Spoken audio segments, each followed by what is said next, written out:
All right, tech. So this tutorial is going to be about using the shape tool. So this allows you guys to draw different shapes like squares, circles, and lines, and it gives you a little bit of flexibility with some other things. So when you click on the shape tool, you'll see that your little menu bar changes. We have some different shapes that we can use. There's a star and a heart and then just a line. We can change the opacity, so that's how transparent it is. The stroke is how thick your outline is going to be, and I'll show you a couple of different things there. And then we can either have our shape be filled in or unfilled.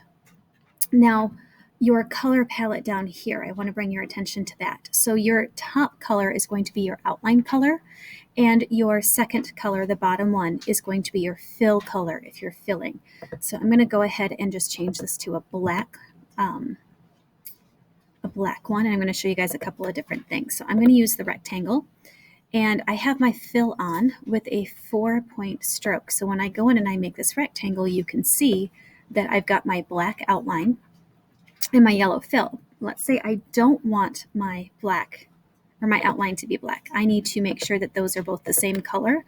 So both of my circles and my palette selector are the same color, and then redraw that. But let's say I just want an empty one.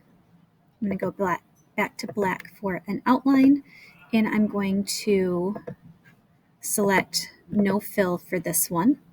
And you can see that now I have an empty rectangle. And this applies also for any of the other polygon shapes that we have. So looking at the stroke size, so let's say I want to go up to a 17. This is how much thicker that outline is going to be on that. So you can play around with these and have some fun. Let me show you the line. It is simply a line. Make that a little bit thinner, but you can change the stroke size, the pixel size, as well as the color of your lines, just like we can do with anything else. So play around with those, have some fun. You can make some interesting abstract art.